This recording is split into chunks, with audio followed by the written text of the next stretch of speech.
Guys, आज मैं आप लोग के बीच में एक ऐसा टॉपिक रखने वाला हूँ विच इज़ रियली इम्पॉर्टेंट। और मुझे लगता है कि इस टॉपिक के बारे में जितने भी मोटिवेशनल स्पीकर्स हैं, जितने भी अच्छे स्पीकर्स हैं, जो भी रिलीजियस गुरु हैं, उनको इस टॉपिक के बारे में ज़रूर बात करना चाहिए। वो है how to deal with emotional blackmail. यानी कि भावनात्मक रूप से अगर कोई आपको धमकी दे तो उसके साथ कैसे डील करें। एक तो है हमारा, वो है कोई डायरेक्ट ब्लैकमेल करता है फ़ोन करके, इतना पैसा नहीं दोगे तो ये कर दूंगा, ऑलराइट। और एक है कि घर में ही आपको धमकी दिया जाता है, इमोशनल ब्लैकमेल किया जाता है। और कई बार आपके जो लव्ड वंस हैं वो भी आपको कहीं ना कहीं धमकी देते हैं। आपके फ्रेंड्स, आपके बिलीवेड, आपके जो गर्लफ्रेंड बॉयफ्रेंड जिसको मानते हो वो भी धमकी देते हैं। पति पत्नी आपस में धमकी देने लगते हैं भाई। तो इस टॉपिक के बारे में बहुत ही जरूरी है बात करना। अब क्यों जरूरी है? कल 9:30 बजे मेरे पास एक मैसेज आया कि sir I need your help, please आप मुझसे बात कीजिए, आई नीड योर हेल्प। मुझे लगा कि हो सकता है ज़्यादा इंपॉर्टेंट हो, मैं थोड़ा सा बिजी था। मैंने कहा कि इज़ दैट रियली इंपॉर्टेंट? तो उन्होंने कहा अगर आप मेरे से बात नहीं करेंगे तो मैं अभी सुसाइड कर लूँगा। Guys, it was kind of shocking. मेरे पास ये 9:29 पे आया मैसेज, मतलब कि मैं आत्महत्या कर लूंगा। और मैंने तुरंत उनको फ़ोन किया और फिर मैंने उनको समझाया। मैं उनका नाम नहीं ले सकता, लेकिन हो सकता है कि वो भी ये वीडियो देख रहे हों, ऑलराइट। तो गाइज, सिर्फ वही नहीं, ऐसे बहुत बार मेरे साथ हुआ है कि लोगों का कॉल आता है तो मैं इसको इग्नोर कर रहा था। मैंने लगा कि भाई ये ज़्यादा कोई इंपॉर्टेंट टॉपिक नहीं है तो इसके बारे में क्या बात करें। लेकिन मैं इस कॉल के बाद सोच में पड़ गया, क्योंकि मैं अपनी आंखों से बहुत लोग को देख रहा हूँ इमोशनल ब्लैकमेल होते हुए। कैसे बचेंगे, कैसे बचेंगे इससे? उससे पहले मैं आपको बता दूं कि इस वीडियो को अंत तक देखिएगा अगर आप चाहते हैं अपने ज़िंदगी में इमोशनली मजबूत होना। याद रहे, इमोशन होना गलत नहीं है, लेकिन इमोशनली स्ट्रांग होना बहुत जरूरी है गाइस। आप अगर ये नहीं कर पाएंगे तो फिर आप भावनात्मक रूप से कोई भी आपको धमकी दे करके वो करवा लेगा जो वो चाहता है। तो मैं आपसे बात करने वाला हूं इसी के बारे में। 4 स्टेप के बारे में बात करूंगा आज। पहला स्टेप के बारे में बात करूंगा, रिकॉग्नाइजिंग इमोशनल ब्लैकमेल। कैसे समझें कि सामने वाला आपको इमोशनली ब्लैकमेल कर रहा है, भावनात्मक रूप से आपको धमकी दे रहा है, कैसे समझेंगे? Point number 1, watch for threats और punishments if you don't do what they want. यानी कि सबसे पहले उन चीजों को समझिए कि आखिर अगर आप उनके बातों को नहीं मानेंगे तो किस तरह के पनिशमेंट वो देंगे। ऑलराइट, समझने की कोशिश करना। जैसे सामने वाला को बोलूं कि अगर तुम ऐसे नहीं करोगे तो मैं तुम्हारा फोटो वायरल कर दूंगा, मैं तुम्हारा वीडियो वायरल कर दूंगा, मैं तुम्हें ब्लैकमेल कर दूंगा, मैं तुम्हें बर्बाद कर दूंगा, मैं तुम्हें बदनाम कर दूंगा, मैं तुम्हें बेइज्जत कर दूंगा। इसके बारे में डिटेल में सोचिए। इस वीडियो को ऐसे मत ले लेना भाई। बहुत ही मैं क्या बोलूं, किस हालात में ये वीडियो बना रहा हूं, किस सिचुएशन में जाके बना रहा हूं और क्यों बना रहा हूं, सिर्फ मैं जानता हूं और वो लोग जानते हैं जो लोग इमोशनली ब्लैकमेल हो रहे हैं। ऑलराइट, मैं चाहता हूं दिल से आपकी मदद करना ताकि आप इसको समझ जाएं। तो आपको डिटेल्स में लिखना है कि अगर आप वो बात नहीं मानते हैं जो सामने वाला कह रहा है करने के लिए, तो किस हद तक वो इंसान गिर सकता है, किस हद तक वो जा सकता है, कौन से आपको वो दंड दे सकता है, किस तरह की चीजें छीन लेगा आपसे वो। ऑलराइट, दूसरा स्टेप आता है, notice if they threaten themselves to get what they want. दूसरा है कि खुद को वो पनिशमेंट देना चालू कर देते हैं, खुद के फीलिंग को हर्ट करते हैं, खुद को हर्ट करते हैं ताकि आपको हर्ट हो। ऑलराइट, रिकॉग्नाइज करना, सबसे पहले समझना जरूरी है कि ब्लैकमेल है भी या नहीं है, इमोशनल ब्लैकमेल आपको हो रहा है या नहीं हो रहा है। पहला कि वो आपको नुकसान पहुंचाएंगे अगर आपने वो नहीं कि जो वो लोग कह रहे हैं करने के लिए, और दूसरा कि वो खुद को नुकसान पहुंचाना चालू कर देंगे अगर आप वो नहीं करेंगे जो वो चाहते हैं। तो यानी कि वो बोलेंगे कि मैं मर जाऊंगी, मेरे लाशों पर से गुजरना पड़ेगा, हाँ, अगर ऐसे नहीं करोगे तो मैं छत से कूद के मर जाऊंगी या मर जाऊंगा। ऑलराइट, इसको बोलते हैं कि खुद को दुख देना, यानी कि वो खुद को ही बर्बाद करना चालू कर देंगे। ऐसे इंसान आपको इमोशनल ब्लैकमेल कर रहा है। पहला था आपको दंड देगा, पनिशमेंट देगा, थ्रेटन करेगा, और दूसरा है खुद को वो करेगा। तो पहला भी इमोशनल ब्लैकमेल है और दूसरा भी इमोशनल ब्लैकमेल है। तीसरा है, observe when someone's trying to make you feel guilty for no reason. यानी कि सामने वाला व्यक्ति अगर आपको गिल्टी फील कराता है बिना किसी कारण बस, तो वो भी आपको इमोशनल ब्लैकमेल कर रहा है। समझने की कोशिश करना, सामने वाला डायरेक्ट आपको गिल्टी फील करा दे रहा है कि हाँ तेरे वजह से ये हुआ, तेरे वजह से उनका तबीयत खराब हुआ, तेरे वजह से मेरी मम्मी का तबीयत खराब हुआ, तेरे वजह से मेरी मम्मी ऐसे हो गई, तेरे वजह से मेरा ये हो गया, तेरे वजह से वो, तेरे वजह से मेरी जॉब छूट गई, तेरे वजह से, तेरे वजह से, तेरे वजह से। यानी कि बिना किसी रीजन का ही, ऑलराइट, बिना किसी रीजन का ही वो आपको ब्लैकमेल कर रहा है, यानी कि ब्लेम कर रहा है। Blame is the right word, blame कर रहा है, यानी कि आपको वो ब्लेम कर रहा है, यानी कि दोषी ठहरा रहा है कि हाँ आप ही वो कारण हो। चौथा रीजन है, notice when they are making you feel a sense of duty, यानी कि एक और होता है ब्लैकमेल बहुत ही सडन लेवल पे, विच इज कॉल्ड संस्कार, है ना, कि इसीलिए तुमको पोष पाल के बड़ा किए थे, यही करने के लिए किए थे। इसको बोलते हैं ड्यूटी, यानी कि आपकी वो रिस्पॉन्सिबिलिटी नहीं है, फिर भी आपको रिस्पॉन्सिबिलिटी दिया जाता है, यानी कि आपको एक सेंस ऑफ ड्यूटी क्रिएट किया जाता है आपके अंदर। ये भी कहीं ना कहीं दोस्तों इमोशनल ब्लैकमेल के अंदर ही आता है। पांचवा तरीका है पहचानने का, be aware of blaming behaviours. अभी जैसे मैंने बताया, वो हर चीज में आपको ब्लेम करते रहेंगे, हर चीज में ब्लेम करेंगे। और छठा है, realise when someone puts their needs before yours, यानी कि छठा रीजन ये है गाइस कि सामने वाला व्यक्ति अपनी जरूरत को हमेशा आपके पहले रखता है। वो ये नहीं देखता है कि आपकी सोच क्या है, आपका मिशन क्या है, आपका ड्रीम क्या है, आपका मतलब सपना क्या है। उनको रहता है कि मेरा सपना क्या है, मेरी जरूरत क्या है, मेरा कैसे, मेरा मेरा मेरा मेरा मेरा, नथिंग इज तेरा, तेरा कुछ भी नहीं है। ऐसे लोग भी आपको इमोशनली ब्लैकमेल कर रहे हैं गाइस। तो 6 रीजन है, ठीक है, 6 रीजन है पहचानने के लिए कि आपको इमोशनल ब्लैकमेल किया जा रहा है कि नहीं किया जा रहा है। ऑलराइट, अब बात करते हैं सेटिंग बाउंड्रीज, कैसे इन ब्लैकमेल से बचेंगे, ब्लैकमेलर जो हैं उनसे कैसे बचेंगे। आपको बाउंड्री सेट करना पड़ेगा। पहला तरीका है, avoid getting them what they want, यानी कि उनको वो देना बंद कर दो जो लोग चाहते हैं। यानी कि हर एक बातों को मानोगे तो वो आपको मैनिपुलेट करेंगे ही करेंगे, वो आपको ब्लैकमेल करेंगे ही करेंगे, हर बातों को अगर मान लिए। और बहुत ही अजीब बात है, कहते हैं ना कि पहले अंगूठा पकड़ के पूरा पहुंचा पकड़ लेते हैं, वही हाल है। अगर एक बात को उनके मान लिए आप, मतलब कि उनके डर के वजह से, इमोशनल अत्याचार की वजह से आप मान लिए, तो गारंटीड कहता हूं गाइस आपको हर एक बात मानना पड़ेगा। इसीलिए आपको अवॉइड करना पड़ेगा वो देने से जो वो लोग चाहते हैं। दूसरा तरीका, ask them to clarify their intentions, यानी कि उनको आप पूछो कि आपका इंटेंशन क्या, इरादा क्या, चाहते क्या हो, क्लैरिफाई करो। वो बिना रीजन के ही आपको मतलब ब्लेम करते रहते हैं, इमोशनल ब्लैकमेल करते रहते हैं, तो आप उनके इंटेंशन को जानो। तीसरा है, tell the person which behaviours you will and you won't accept, यानी सामने वाले को बता दो कि आपके कौन से बिहेवियर को मैं एक्सेप्ट करूंगा और कौन से बिहेवियर को एक्सेप्ट नहीं करूंगा मरते दम तक। और याद रहे दोस्तों, अपने जिंदगी में 2 डिसीजंस आपको ही लेने चाहिए, पहला आपको क्या करना है और दूसरा आपको अपनी जिंदगी किसके साथ गुजारनी है। क्योंकि पूरे लाइफ तक, चाहे वो 40 साल की जिंदगी हो आफ्टर गेटिंग मैरिड, चाहे वो 30 साल की हो, लेकिन आप उस इंसान के साथ रहने वाले हो जिसको आप ना चाहो तो भी आपको रहना ही पड़ेगा। चाहे आपको प्रेम हो या ना हो, आपको रहना ही पड़ेगा। तो ये थोड़ा ध्यान दीजिएगा आप। ऑलराइट, अगला है चौथा मतलब बाउंड्रीज है, explain that threats of violence will be taken seriously, यानी कि उनको समझाओ कि अगर आपने ज्यादा मुझे तंग किया तो मैं एक्शन लूंगी, पुलिस को कॉल करूंगी।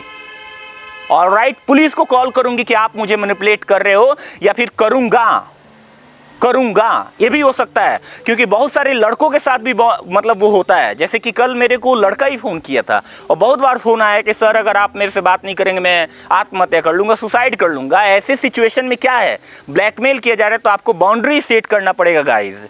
वो बाउंड्रीज क्या है कि आप उनके वायलेंस को मतलब सीरियसली ले सकते हो, उनको बताओ कि हाँ I can take it seriously. Alright guys, और पांचवा है, avoid taking responsibility for their feelings and action, सबसे कीमती है ये पांचवा, यानी कि उनके फीलिंग और एक्शन के लिए आप रिस्पॉन्सिबल बिल्कुल भी नहीं हो।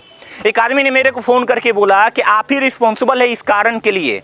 मैंने कहा मैं कैसे हो सकता हूं, वो इंसान खुद अपनी जिंदगी जी रहा है तो मैं कैसे उसके लिए रिस्पॉन्सिबल हो सकता हूं।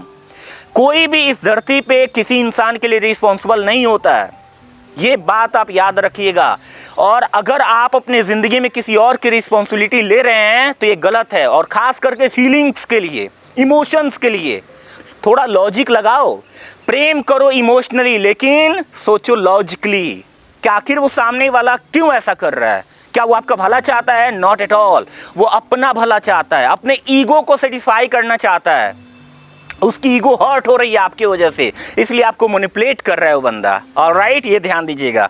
छठा है follow through if boundaries are broken, यानी कि अगर आपका बाउंड्रीज टूटता है तो उसके लिए एक्शन लो कि अगर आपने दोबारा ऐसी गलती की तो मैं ये करूंगी, मैं वो करूंगी। ऑलराइट गाइज, अब तीसरा मैं आपको बताने वाला हूं कन्फ्रंटिंग द पर्सन, यानी कि सामने वाला जो आपको ब्लैकमेल कर रहा है उसका सामना कैसे करे। Call them out when they blame you for things you didn't do, यानी कि उनको आप बुलाओ, call them out। कब? जब आपने वो चीजें नहीं किया है जिसके लिए वो ब्लेम कर रहे हैं, उनको बताओ कि I have done this, you are responsible, मेरी वजह से कुछ नहीं हुआ है, आप इसके लिए जिम्मेदार हो। तो गाइस तब जाकर के उसको समझ आएगा कि भैया ये पर्सन टूटने वाला नहीं है। दूसरा, talk to them about how their behaviour makes you feel, यानी कि उनको बताओ कि आपके इस गंदी बिहेवियर की वजह से, आपके इस एक्टिंग की वजह से, नौटंकी की वजह से, इमोशनल ब्लैकमेल की वजह से, आपके इस फीलिंग की वजह से, आपके इस डिसीजन की वजह से, आपके इस बात की वजह से मुझे कैसा फील होता है, उनको समझाओ, बताओ कि आपकी वजह से मुझे भी ये फील होता है, उनको समझाओ। उनको फील कैसे होता है तुम्हारे वजह से वो तो बता देते हैं, तुम नहीं बताओगे तो कैसे होगा। ऑलराइट गाइस, तीसरा है speak to them in non defensive way, सबसे कीमती है ये। अगर किसी इंसान को आप कन्फ्रंट कर रहे हैं, आप उसको फेस कर रहे हैं, इमोशनल ब्लैकमेल जो कर रहा है, तो उसको कभी भी डिफेंसिव वे में ना बात करें। आप डिफेंसिव होकर ना बात करें, एकदम कूल डाउन होकर के बात करें। कैसे बात करें? Don't immediately deny their complaints और क्रिटिसिज्म, यानी कि उनके कंप्लेंट्स को आप डिनाई मत करो। ऐसा मत सोचो कि वो सही नहीं हो सकते हैं, लेकिन आप एकदम लॉजिकली काम डाउन होकर के सोचो उनके बातों के बारे में, तब जाकर के आप समझ पाओगे, तब जाके उनको समझा पाओगे, तभी जाके आपको क्लू मिलेगा। Find out the connection, then you can make a better communication, then you can solve any problem. आप उनके साथ बैठो और इसके बारे में बात करो। बी इसके अंदर है, मतलब कि आपको नॉन डिफेंसिव कैसे बनना है। बी ऑप्शन है टेक टर्न्स स्पीकिंग, यानी कि पहले उनको बोलने दो, फिर आप अपना बोलना चालू करो। समझाओ कि यस मैं भी ऐसे सोचता हूं, लेकिन मेरा ये मिशन है, मेरा ये विजन है, I take responsibility of my life. आपको मेरी रिस्पॉन्सिबिलिटी लेने की बिल्कुल भी जरूरत नहीं है। याद रहे गाइस, अगर आप अपने जिंदगी में सपना देखते हो ना, तो उस सपने को पूरा करने के लिए आप ही काम करोगे, कोई और नहीं काम करेगा। और ये बकवास मत करो कि मेरा तो सपना पूरा ही नहीं होता है। अरे पूरा कौन करेगा? तू करेगा, कोई और करेगा? तेरे सपने हैं ना, तो तू ही पूरा कर, सीधी सी बात है। इसी में दोस्तों अगला पॉइंट है avoid pointing out their bad behaviours to justify yours, यानी कि उनको गलत मत ठहराओ कि आपके वजह से ऐसा, आपके वजह से वैसा। गलत ठहराने की जरूरत नहीं है, बस आपको काम डाउन हो करके उनकी गलती को बताना है। ऐसे नहीं कि तेरे वजह से वो भी कर रहे हैं, तेरे वजह से तू भी करेगा, तेरे वजह से दोनों में फाइट होगी और सिर्फ वही इंसान जीतेगा जिसके अंदर अभी पावर है पैसे का। यानी कि जिसके पास पैसा का पावर होगा वो जीत जाएगा और आप ब्लैकमेल हो जाएंगे गाइस। अब मैं आपको बात करने वाला हूं कि भाई इसके अंदर आई स्टेटमेंट आप यूज करें, मतलब कि आप अगर सामने वाला से बात कर रहे हैं तो कभी उसको यू ना कहते रहें। आई स्टेटमेंट यूज करें कि यस मैं ये सोचती हूं, मैं ऐसा करना चाहती हूं, मेरा ये सोच है, मेरा ये मिशन है। ऐसे जब आप बात करेंगे तब जाके सामने वाला समझेगा। और साथ ही के साथ सबसे कीमती इसमें मैं बताऊंगा कि सामने वाला को फेस करते हुए वो है कि आप उनसे मदद मांगो। Ask them to help you solve the problem, यानी कि जो प्रॉब्लम है उसको सोल्व करने के लिए उनसे मदद मांगो कि प्लीज हेल्प मी, मैं इस सिचुएशन में हूं, can you help me please. तब जाकर के वो आपको मदद करने के चक्कर में वो कह जाएंगे जो वो डिफेंसिव वे में नहीं कहेंगे, यानी गुस्सा होंगे, इगोइस्टिक होकर के वो बातें नहीं कह सकते हैं। देखो जो इमोशनल ब्लैकमेल कर रहा है कहीं ना कहीं इमोशनली अटैच तो है आपसे भी, कहीं ना कहीं उसका भी तो आपसे कनेक्शन है ना। तो आप उन चीजों को समझो और उनसे बोलो कि ठीक है हेल्प मी आउट। हाँ सीधी सी बात है। ऑलराइट गाइस, तो मैंने अभी तक 3 स्टेप के बारे में बात किया है, recognise emotional blackmail, setting boundaries और तीसरा है कन्फ्रंटिंग द पर्सन। सबसे कीमती है लास्ट वाला गाइस, चौथा point coping with a manipulative loved one, यानी कि सामने वाला अगर आपको मैनिपुलेट कर रहा है तो उसके साथ कैसे आप अपना सेटल डाउन करेंगे, हर एक चीजों को क्या तरीका है उसके बारे में, यानी कि सोल्यूशन के बारे में अब आपसे बात करने वाला हूं मैं। रिकॉग्नाइज योर इमोशनल ट्रिगर्स सबसे कीमती है। सबसे पहले ये समझो कि आखिर सामने वाला क्या कहता है जिसकी वजह से आपके इमोशनल ट्रिगर जाग जाते हैं। यानी कि आप दुखी महसूस करते हो, आप ऐसा महसूस करते हो कि सामने वाला को मैं दुखी कर रहा हूं या कर रही हूं, मेरे वजह से सामने वाला दुखी है, मेरे वजह से उसका बीपी लो हो गया, मेरे वजह से उसका बीपी हाई हो गया, मेरे वजह से उसको हार्ट अटैक आ गया है, मेरे वजह से वो आत्महत्या कर लेगा, मेरे वजह से उसकी जॉब चली गई, मेरे वजह से ऐसा करने की जरूरत नहीं। ये देखो कि मेरे अंदर वो वजह कौन सी है, वो ट्रिगर कौन है जो कि वो दबा देता है और अपना काम करवा लेता है। ये आपको ध्यान देना है गाइज। देखो, इमोशनल ब्लैकमेल से बचना बहुत जरूरी है, नहीं तो अपनी लाइफ में अभी तो मान लो कि दोस्त करते हैं, कुछ दिन बाद माँ बाप करते हैं शादी के टाइम, उसके बाद हस्बैंड करता है, उसके बाद बच्चे करते हैं, तो पूरी जिंदगी तुम्हारी इमोशनल ब्लैकमेल में ही चली जाएगी। फिर करोगे क्या? What can you do actually? ये लड़का लड़की किसी के साथ भी हो सकता है, तो आपको ये समझना होगा और आपको समझ करके आगे बढ़ना होगा। आपको कभी भी ये नहीं सोचना है कि भैया सामने वाला में ही गलती है, आपके अंदर भी गलती है कि आपने अपने इमोशनल ट्रिगर को नहीं समझा है। आपको अपने इमोशनल ट्रिगर को समझना होगा कि आखिर मेरे में वो कौन सी इमोशनल ट्रिगर्स है जिसको दबा करके ऐसा करता है। देखो गाइस, सबसे कीमती जो ट्रिगर है वो है प्रेम, यानी कि प्रेम दिखा करके कोई थोड़ा बहुत कि मैं तुमसे बहुत प्रेम करता हूं, आई लव यू एटसेट्रा, वो आपको ऐसा कर देगा कि आप नो नहीं कह पाओगे। तो ये ध्यान देना कि लव अगर कोई दिखाए और वहां पे आपको नो बोलने में असमर्थता महसूस हो रही है, आपको ऐसा फील हो रहा है कि मैं नो नहीं बोल सकती हूं, नहीं बोल सकता हूं, तो वो भी एक इमोशनल ब्लैकमेल है। दूसरा, एंगर दिखा करके अगर कोई आपको कर रहा है तो ये दिखाएगा कि मैं तुम्हें बर्बाद कर दूंगा। अपने गुस्से से वो बोलेगा मैं तुम्हें बर्बाद कर दूंगा, मैं उसको बर्बाद कर दूंगा, मैं इस चीज को बर्बाद कर दूंगा। तो एंगर की वजह से इसको इमोशनल ब्लैकमेल कहेंगे। और क्रिटिसिज्म जाएगा, इतना आपके बारे में बेइज्जती की जाएगी, इतना आपको कोसा जाएगा कि आप जाने अनजाने उस सिचुएशन में चले जाएंगे जहां पे आप सामने वाला को समझ नहीं पाएंगे कि आखिर ये ऐसा क्यों कर रहा है। और वो आपके लवर हो सकते हैं, आपके सिस्टर, आपके ब्रदर, आपके पेरेंट्स हो सकते हैं जो ऐसा करेंगे। यानी कि वो क्या करेंगे, आपको क्रिटिसाइज करेंगे, तो ऐसा लगेगा कि मेरे तो ये पेरेंट्स खो जाएंगे, मेरे तो ये भाई बहन खो जाएंगे। इसकी वजह से आप जो है इमोशनली ब्लैकमेल हो जाएंगे आसानी से। उसके बाद से सफरिंग, यानी कि वो खुद को सफरिंग देंगे जिसकी वजह से आपको एक ऐसा फील होगा कि मेरे वजह से उनकी लाइफ परफेक्ट नहीं है, मेरे वजह से उनकी लाइफ में प्रॉब्लम है, इसीलिए मैं खुद ही को अपने आप को मार लेती हूं। तो ऐसा वो आपको करेंगे, वो भी एक इमोशनल ब्लैकमेल है गाइस। अगला हेल्पलेसनेस, यानी कि वो ऐसा फील कराएंगे कि मैं बिल्कुल ऐसा हो गया हूं कि मैं कुछ कर ही नहीं सकता हूं, तो आपको उन पे बहुत दया आएगी और फिर आपको इमोशनल ब्लैकमेल कर देंगे वो। और नेक्स्ट गाइस वो है आपको डायरेक्ट वो एक्सपोज करने की कोशिश करेंगे। आपको एक तरह से बोलेंगे कि ये दिखा दूंगा, वो दिखा दूंगा, ऐसे तुम्हारा फोटो करूंगा, वैसा तुम्हारा करूंगा, ये चैटिंग, वो चैटिंग, पता नहीं क्या क्या है ना। तो वहां पे आपको कहीं ना कहीं वो फियरफुल कर देंगे। तो गाइस याद रहे, रिकॉग्नाइज योर इमोशनल ट्रिगर, ये बहुत जरूरी है।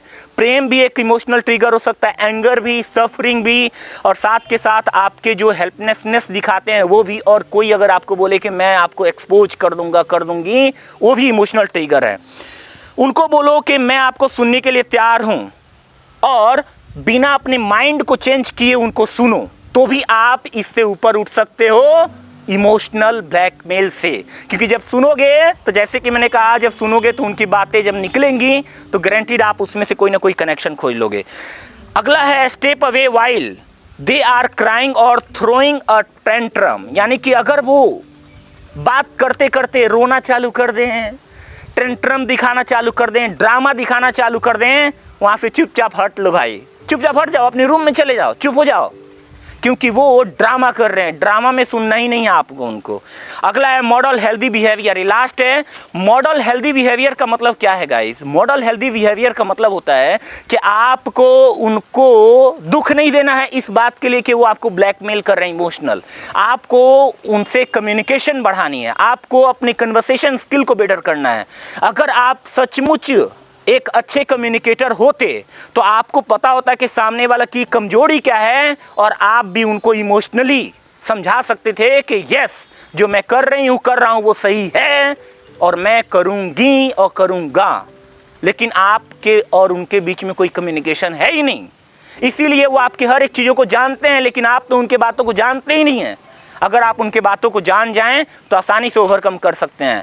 तो ये 4 स्टेप मैंने बताया गाइस पहला था उसको रिकॉग्नाइज करो कि वो इमोशनल ब्लैकमेल है या नहीं। दूसरा बाउंड्री सेट करो, जैसे घर का बाउंड्रीज है ना वैसे ही आप बाउंड्री सेट करो। और तीसरा है कन्फ्रंटिंग द पर्सन, उसको भाई सामने से एकदम कन्फ्रंट करो। और लास्ट है आप इससे ऊपर उठो, यानी कि कोप करो। तो गाइज होप यू अंडरस्टैंड। और ये वीडियो बहुत ही मेहनत से मैंने बनाई है भाई, और बहुत लोग की जरूरत है, मेरे लिए नहीं, मेरे चैनल के लिए नहीं, लेकिन उस इंसान के लिए इस वीडियो को जरूर शेयर करना जो कि इस प्रॉब्लम में है। हजारों लाखों बच्चे, लड़कियां, लड़के इमोशनल ब्लैकमेल हो रहे हैं, उनको बचने का मौका मिलेगा इस वीडियो के माध्यम से। I am so thankful to you कि आपने इस वीडियो को अंत तक देखा और आप इस इमोशनल ब्लैकमेल से ऊपर उठ पाएंगे और अपने दोस्तों को उठा पाएंगे। मिलेंगे किसी और वीडियो के साथ, तब तक के लिए have a nice time. All the best for your new life and free life, या कह लो आजादी वाली लाइफ के लिए मैं आपको ऑल द बेस्ट बोलता हूं। आज से आप आजाद होकर के अपने एक्शन को लेंगे और आगे बढ़ेंगे।